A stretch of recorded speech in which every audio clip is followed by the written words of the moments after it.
Very warm welcome to this week's Bromsgrove and Droitwich Standard podcast with me, Tristan Harris. Now, we haven't got a guest this week, but we will endeavour to get one next week. But we're going to chat about the news that has been taking place this week, and it's all about the environment. I've got Claire with me. Hello. What do you mean you haven't got a guest? I'm your guest this week. You are my guest. I mean, we haven't got a guest specifically. Haven't got a proper guest. We haven't got a guest specifically to talk about one thing, but we have been. We've had some great people on, and that reminds me. I might as well remind you now. If you do want to be on the podcast and you're listening to this and you think you've got something to say, email us, editor@bromsgrovestandard.co.uk or editor@droitwichstandard.co.uk, and you're very welcome to come and join us.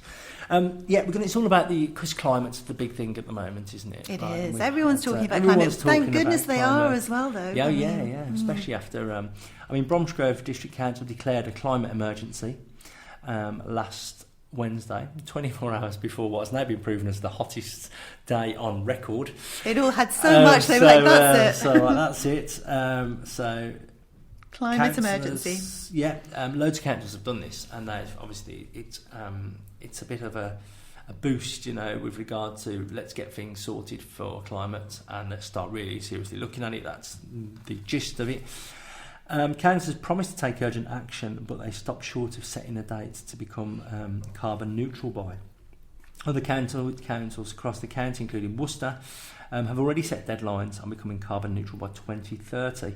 I think it's just crazy, isn't it? I mean, they're saying that there's going to be no more petrol cars sold after 2040. So carbon neutral, though, Tris, is that basically like for every car you have, you plant a tree, that sort of thing? It's kind of like along that, isn't it? So it's kind of like, I think from what I believe is, for the amount of bad you do, the amount of good you do, I think that's it, isn't it? So it's, and also like, you reduce your carbon footprint. So cutting down on things like vehicles like petrol vehicles and things like that will reduce the amount of carbon in the atmosphere.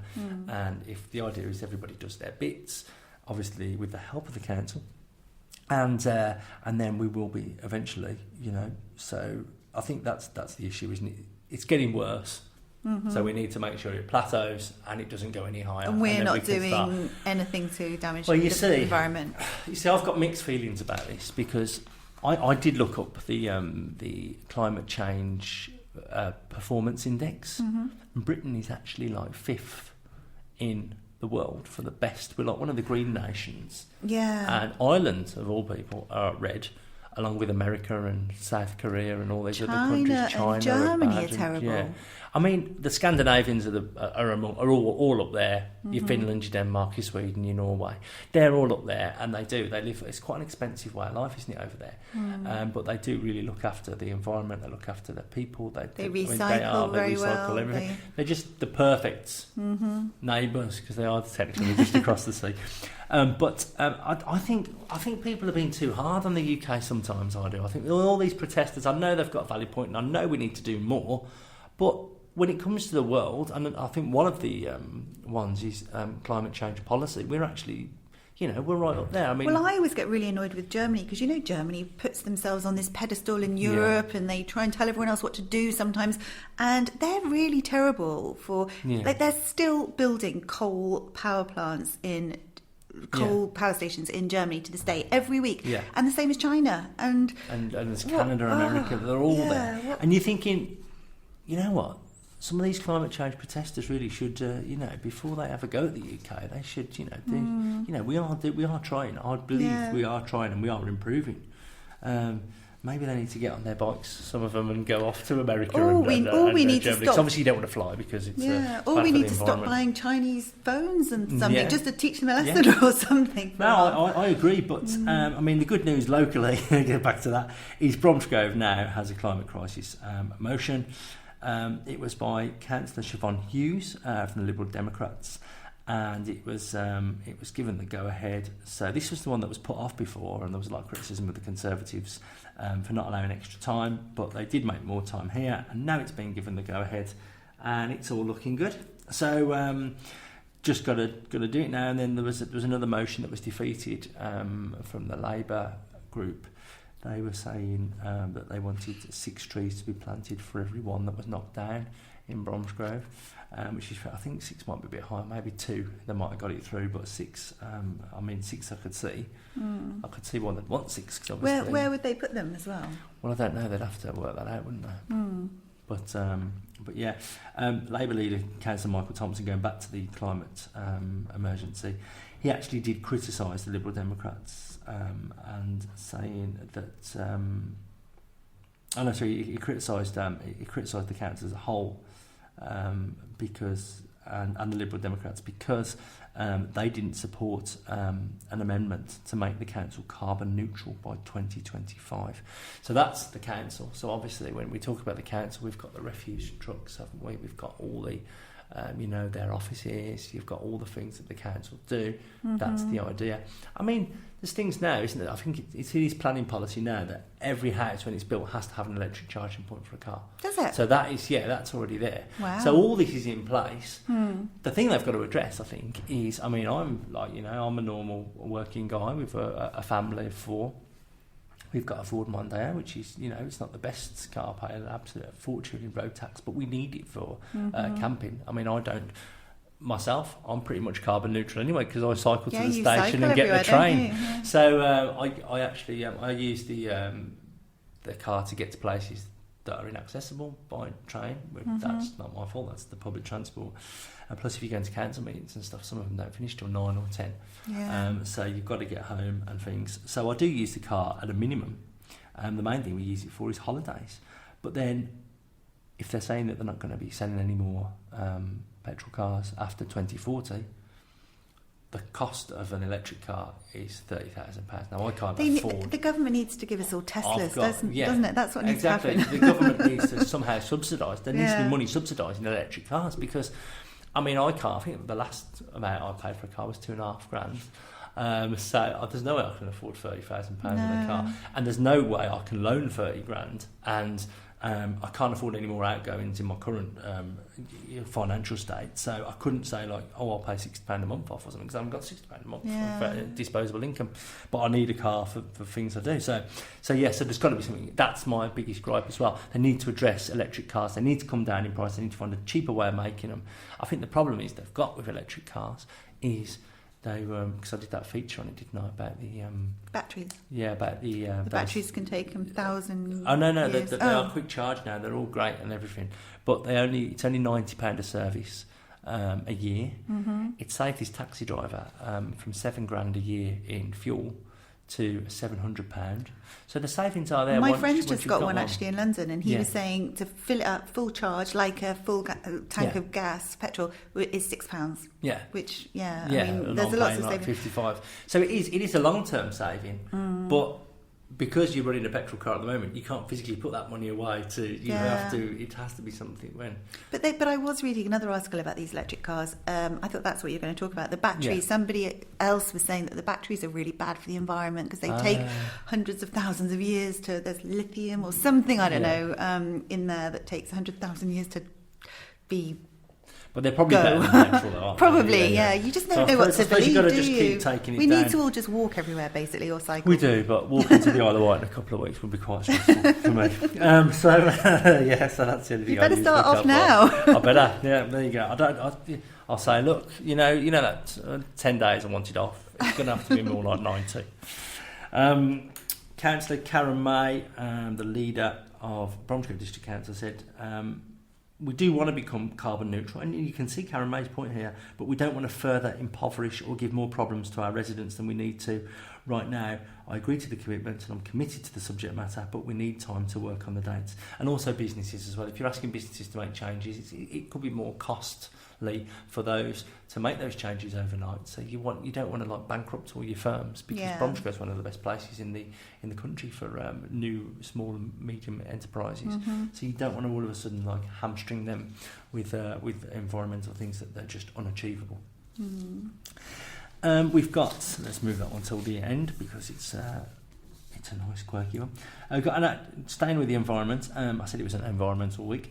Action plan aimed at reducing food waste across Bromsgrove was rejected at last week's meeting.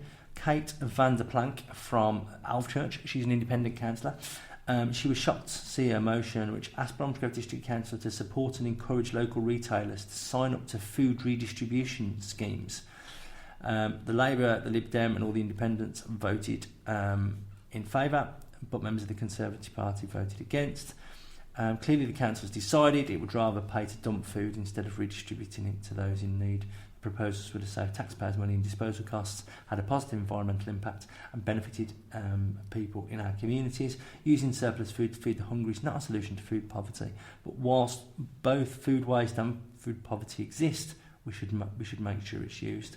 As a council, I strongly believe this is our moral responsibility. So food waste costs the UK around £12 billion a year, an average of £810 per family per year. And it is right, isn't it? I mean, the amount of stuff I hate wasting food, but sometimes you put it in and then you don't feel like it the next night, or you don't get to the bottom of it. Well, we don't actually throw anything away in my house here because our neighbours have got chickens and pigs and things, so everything goes up and gets given to them. But I go to friends' houses and things, and I see what they throw away, and I'm just always like, how on earth? I mean, I really fancied pork chops last Thursday, right? So I bought 4 pork chops, and I had the 2 on the night on the Thursday. Nobody else really eats it in the house. So I thought, I've got 2 for tonight, 2 for tomorrow, perfect. Friday I get home, my wife Louise said, we've got pizza in the oven. I'm like, I'm supposed to have them pork chops. So I looked at the thing and I thought, 24 hours, one from opened. And I thought, well, to be fair, 36 hours will probably be okay. So what I did was I had the pizza on the night, and then I ended up having pork chops, stuffing, applesauce and potatoes for breakfast on Saturday morning. Don't blame you. It was fantastic. I don't like to, especially meat. I don't like wasting meat. No. Obviously the animals have But do you not think sometimes they put these labels on saying you must eat it before the 28th of July, and it's so... They're probably covering their backs, to be fair, aren't they? Because at the end of the day, they don't want to be sued because somebody's got ill from food poisoning. But I think a lot, it's the old adage, isn't it, where you say, during the war, they didn't worry about this. Exactly. They didn't worry about using an egg. There's something you can do with eggs. I always do that. You put the eggs in the water, and if they float up to the top, they're bad. Oh, right. Okay. Because they are full of air or something. But if they stay on the bottom... See, I could never remember which way around. Do you know what I think I've got it right. Oh, I hope so. If anyone's listening to this and tries Google it, yeah. You don't want half the Bromsgrove standard readership with salmonella this time next week. I think that is right, because when you put an egg in, you do... Here it goes, don't you? Yeah, and they lie on their side when they're really fresh because they're really heavy, and then they kind of turn up when they're getting, a few weeks old, and then they rise. I think, one of those Japanese dolls or Russian dolls that go inside each other. So they're like they're like. Yeah, you know what I mean? Yeah. Or a weeble, if anyone who remembers one. Or one of those little fish. Do you remember those little red fish you'd put on your hand? It would tell your fortune. Yeah. Oh, you're passionate. That's what you used to say. Everybody was passionate back then. Councillor Annette English, Independent Alf Church South, said with Brexit and a possible general election on the way, it could be months or even years before the government passes legislation on food waste. So we could do it here in the district now. Councillor leader Karen May and Worcestershire County said Worcestershire County Council have been running the food waste programme for a number of years. We can also do what we can with our active kitchen programme, which is going well again. And that teaches young people to avoid wasting food. Currently our council doesn't measure food waste, but there's nothing to say we can't do that in the future when the government's new waste programme comes into effect. The government will launch a pilot scheme to reduce food waste in 2019-2020. It will be supported by £50 million worth of additional funding. Councillor Van der Plank said, I'm not sure why the Conservatives voted against my motion. For me, the reasons remain unclear and don't stack up. The proposals were low cost, local, practical, and not things central government would legislate on. So, Tristan, what happens with these food wastage things? So they go around all the supermarkets and all the shops and get all the food that isn't sold in time, and then they distribute it to poor families. That's how it happens. Yeah, that's how it happens. I think there's already some independents doing that. Like I know Waitrose, they give theirs to the basement projects, and there are some places already doing it. But I think what Kate Van der Plank wanted was a more blanket version, so to bring more people together doing this. It seems a no-brainer, doesn't it? So I'm with Kate really on that. I don't see why this has happened, but then again, Councillor Karen May, she's quite a practical councillor, so she's probably thinking, well, is this really, feasible at this time. I mean, they should have probably maybe set up a working party to at least look into it and do some digging and investigating, and then decided on a way forward then, maybe. And I thought all these supermarkets these days were really efficient with their just-in-time deliveries and all that sort of thing. So, I mean, maybe they should be held responsible a little bit as well for not ordering, getting their orders right. They vary, don't they, as well? Some supermarkets you go into, they'll cut something from like £2 to like £10. I love that. That's my favourite bit of the. But then there's other ones who just like knock 5p off, even though like it's that day, and you think Tesco's in Redditch is great for doing that. That's where I normally go. Yeah, they have. Morrison's in Rubery is quite good for reductions. You can get stuff for 9p. Like totally. Yeah. And you can really cut your food. You feel great as well, don't you when you get a bargain? Yeah. Especially because loaves of bread now are about £1 each, aren't they? Good news for Droitwich. Football's coming home to Droitwich after that. I think we spoke a couple of weeks ago, didn't we, about the application for a stadium pitch. It's going to have a turnstile. They're going to have a stand, and also as well, there's going to be a community 3G pitch that'll be used by the younger players and things like that. So it's all good, really. So that was given the go ahead. We put it on the front page a couple of weeks ago. Then did the follow-up in last week's paper, but that was obviously after the podcast. So what's happened now is Droitwich was having to play its home games at Stourport because its ground wasn't up to the league standards. It was a bit of a trek for a home game. I mean, you don't want going that far for an away game. But now the council have given it all the go-ahead, so hopefully there's no time scale. Oh yes, there is. Sorry, it says the work's due to start in May next year. And then hopefully the ground will be up to speed so Droitwich can, as we said, football's coming home to Droitwich and they'll be able to play their home games. Plus the 3G pitch next to it will be used by the youngsters, so they'll be able to see the dream, won't they, about playing for their local club. Brilliant. So that's good. Football in Droitwich there. Now this was our front page last week, and we hadn't got the story in the bag before the podcast, so we're doing it now. We've had a couple of letters about it as well. This conversation is ongoing. Artrix, the Artrix car park is going to be face charges up until 7 p.m. from September the 1st. Now, it's not Artrix or the council. We had loads of people when it went live, loads of people who obviously hadn't looked into the story, so clearly they were going, the council's to blame. We can just confirm it's not the council's car park, because Bromsgrove District Council do get a lot of stick, and we're happy to give Bromsgrove District Council a lot of stick if they do something wrong or it is their fault. But on this occasion, it's not Bromsgrove District Council, it's Howe College, Hertfordshire College. They're bringing it in because they say they've got 30% worth of funding cuts in the last decade. The college, the Artrix director, Angela Galvin, said in response, the college has faced draconian cuts as we have. We've lost £100,000 a year, which we used to receive from the council, so you can criticise the council for that. Sadly, nowadays, free parking is the exception rather than the rule. We're confident the programme is exciting enough for people to still want to come here. The Bromsgrove community has always supported us, and we hope they'll still come down when they see what we've got planned. And you only have to pay till 7. And most shows start after 7, don't they? I mean, the daytime programme obviously not, but... I mean, the thing is, in the daytime, you've got like children's toddler sessions, and you've got workshops, and you've got a community choir. I mean, we've got the University of 3A, who I did a talk to for there. He said I would have had to have paid parking that day, and so would everybody. And I think they're worried that there's going to be the audience members before 7 o'clock are going to be affected. But the other thing that Artrix are concerned about is people used to turn up before, say their show's on at 7:15 or 7:30. They used to turn up, have a drink first. So then the bar revenue could be hit by that. So it'll have a knock-on effect there. The fees are going to be comparable to Bromsgrove District Council, which are around 80p an hour. During the day, Artrix hosts dance classes, youth theatre sessions, choirs, rhythm time, Pilates, calligraphy and film screenings. A Howe College spokesperson in response said, despite funding pressures, it had always supported the local arts community in its search for alternative revenue streams before considering the charges. Howe College has to maintain, insure and light these car parks. The college needs to secure additional revenue to support its mission to provide high quality technical and vocational educational opportunities across Worcestershire. Charging the general public to use car parks where the college has excess capacity is necessary. You can understand both sides, can't you? You can. I mean, the other disappointing thing for Artrix is I think when it started, the college actually used Artrix as a performance space. They used to pay a contribution to Artrix's revenue each year, and that's now stopped. So like the drama students have gone to Worcester, so they've lost that stream. So it's a bit, it is a bit like that. But like you say, the colleges have got funding cuts, as have Artrix. So it goes back to that. There's not enough money about for all these projects.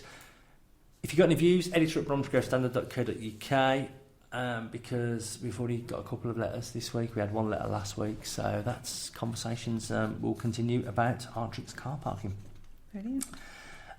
Massive event. I don't know if you got this in your roundup on. You probably got this on your. I will not stealing your thunder. There's going to be this Bromsgrove Dining Club event. I have. I just wrote about that this morning. I won't say too much about that, but it sounds brilliant, doesn't it? Does. First one ever. It's the Digbeth Dining Club. They're really renowned. I've been to one over in Solihull, and it was incredible. Yeah, really great. They had DJs, live music, and just so much good. fun. And they do it in Longbridge as well. They come to Longbridge, so you got a Longbridge Dining Club, and now you've got a Bromsgrove Dining Club, and with the increase in the number of independent vendors and traders and shops we've got in Bromsgrove now, this seems like the next step.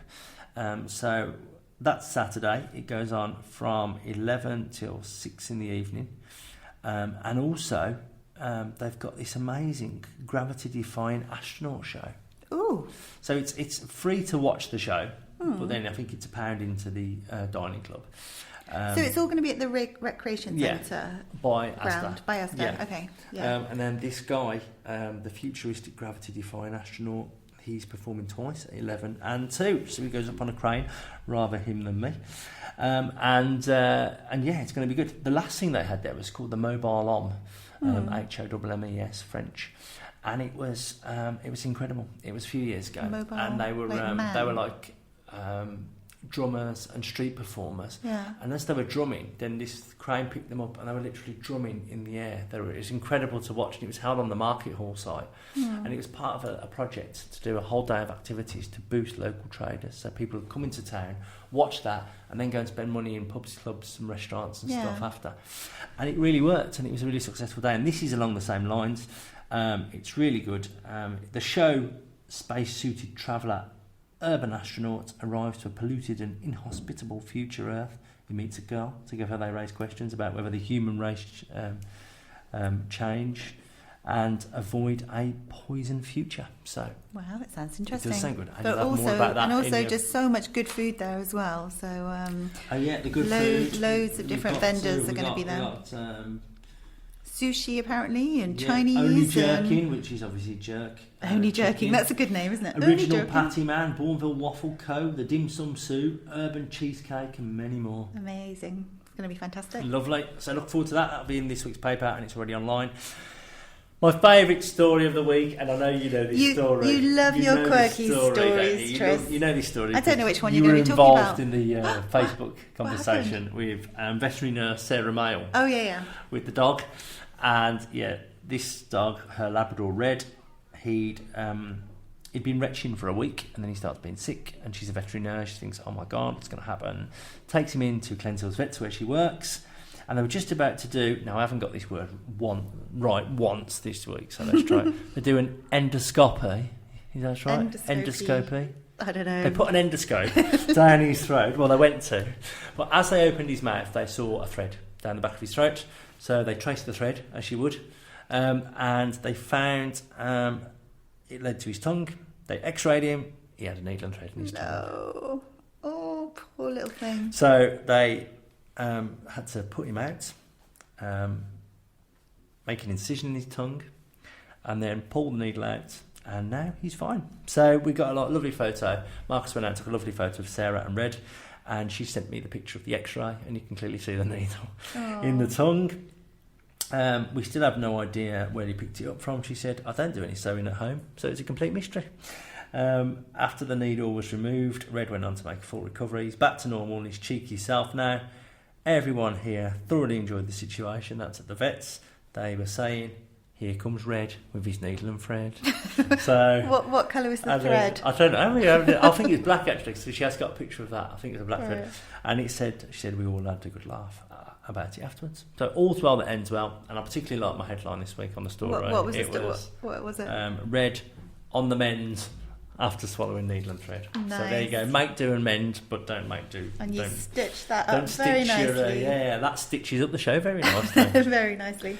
That's all we've got time for news this week. Claire is next, telling you what you could be doing the next few days in Bromsgrove, Droitwich, Rubery. Keep it here. You're listening to the Bromsgrove Standard Podcast because you have impeccable taste. Thanks, Tristan. Yes, lots of fun things going on this weekend in Bromsgrove, Droitwich, Rubery and all the areas in between. Here are some of my top picks. Starting off on Saturday, the 3rd of August. Have you ever tried one of these? It's a vision board workshop. Apparently you put all your dreams, like that convertible Bentley you want and the Rolex and Bradley Cooper, etc., etc. You put it all onto a board and it's supposed to come true. I'm game if you are. Well, it's all happening at Wellbeing at the Wishing Well in Bromsgrove on Saturday. B61 8QY is the postcode for your sat-nav. At 10 a.m, get yourself there. But just remember, Bradley Cooper or Channing Tatum are mine, please. No putting them on your vision boards. Okay? All right, we've got a deal. Also on Saturday, we spoke about it earlier in the pod, it's the Bromsgrove Dining Club happening at the Recreation Road, Bromsgrove, B61 8DA is the postcode. And this is the first ever Bromsgrove Dining Club. Lots of people have been wanting it and asking for it, and it's finally happening. You can expect about 15 popular traders there, including Only Jerkin, which is a great name, the Original Patty Men, the Bourneville Waffle Company. There's going to be fully stocked bars, DJs, and it's all kicking off at about 11 a.m. until 6 p.m. It's going to be amazing. Definitely check it out. It's also the 42nd annual show of the North Worcestershire Fuchsia Society on Saturday. And this is also going on all day on Sunday as well, actually. And it's all happening at De Beers on the Worcester Road in Kidderminster. Hopefully we'll have some representatives from Bromsgrove and Droitwich going to that. And if you want more details, give the organiser a call on 01905 821 297. Then after you've appreciated your fuchsias, there's a family day happening at 57 Monkeys on the Worcester Road in Bromsgrove. Now, I always thought this was just a club for adults, but they're filling the dance floor apparently with a bouncy castle. So bring your kids, bring your family. There's going to be free goodie giveaways and it's free entry, all kicking off there at 5 p.m. until 9 p.m. Sounds loads of fun. Then on Saturday evening, 3 great local bands I know of. Moose Jaw, they're going to be on at the Hop Hole Inn in Bromsgrove on Saturday evening. The Black Hawks, they're a great band. They're going to be performing at the Old Black Cross on the Worcester Road in Bromsgrove. And Catch 23 will be bringing the house down at the Westcroft in Droitwich on Saturday too. Then on Sunday, the 4th of August, there's a bandstand music in the Parks Day again, once again. This time with the Bedworth Brass Band. So take a deck chair or a blanket and a picnic, or just stroll around the park and listen to the live music from 2:30 until 4:30 p.m. This is always one of my favourite things to do when the sun is shining, so pray for sunshine, and it's free, so you can't beat that, can you? Also on Sunday, there is a Disney-inspired family fun swim session we've been told about at Bromsgrove Leisure Centre. This is mixed gender swimming lessons lasting 1 hour, and it's suitable for participants of all ages. 3 p.m. start there. There's also an open garden for NGS at Hireth in Droitwich. WR98UY is the postcode for your sat-nav. And this garden has many plant species, herbaceous, hostas, ferns, acer trees, a 300-year-old olive tree apparently, a pool, a waterfall, oak sculptures, metal animals. It sounds beautiful. Pop along there 2 p.m. until 5 p.m. and it's all for charity, of course. And I love the idea of that 300-year-old olive tree. I know oak trees get to about 900 years old, but no, I had no idea olive trees lived 300 years old. I love that oak trees. Apparently they spend the first 300 years of their life growing, the next 300 years resting, and then 300 years dying. I heard that about oak trees. It's Quite beautiful, isn't it? Then on Sunday evening, Silk on Sundays is on once again at the Licky End Social Club. B61JT is the postcode there. This is a zone which unites a vast range of different musical genres, soul, funk, R&B, jazz, etc. They say it's all kicking off at 6 p.m, so try and get down there if you're in Licky. And there's also a Fat Theo comedy extravaganza night happening at the Roosler's Bar in the Victoria Ground. B61 ODR is the postcode there. A fantastic night of comedy, and kick-off there is at 8 p.m. Then just a couple of things for next week. On Tuesday, the 6th of August, roll up, the circus is coming to town. Well, it's John Lawson's Summer Circus, and they're going to be at Webbs of Wychbold. A fab day for the whole family with lots of fun. Webbsdirect.co.uk has all the info on that. And also there's a summer fun day happening at Sanders Park with another circus, but this time it's the Circus Chaos workshops, 12 noon until 4 p.m. there. And then also over in Rubery on Tuesday is the Street Theatre in St Chad's Park, Rubery, B45 and 9JW, with theatre stalls, children's activities, glamber drumming workshops, and Wally the Clown is going to be there. It all sounds to be a bit of a circus theme all over next Tuesday. And on that happy note, I'll hand you back to Tristan in the studio. And remember, if you have an event, tell us so we can tell everyone. Have a happy week. You're listening to the Bromsgrove Standard Podcast because you have impeccable taste. Thanks for that, Claire. Loads going on in Bromsgrove, Droitwich and Rubery as ever. Thank you ever so much for listening to this week's Bromsgrove and Droitwich Standard Podcast. We hope you've had a good week so far, and we hope you have a good week for the rest of it. Remember, you can follow us on Instagram, Facebook and Twitter. Just search for the Bromsgrove Standard and Droitwich Standard. And also you can get daily updates at bromsgrovestandard.co.uk, droitwichstandard.co.uk, and you can email us through there. If you've got any ideas for the podcasts, any ideas for news stories, anything you want us to look into, anything you want us to cover that we haven't already, we do try and cover as much as we can, but obviously there will be a few things there, so you can help us leave no stone unturned to give Bromsgrove and Droitwich the best news coverage possible. In the meantime, all that's left to say is have a lovely week, and we'll see you next time. For all the things to do and see this week, it's Claire Bullivant with this week's What's On Guide.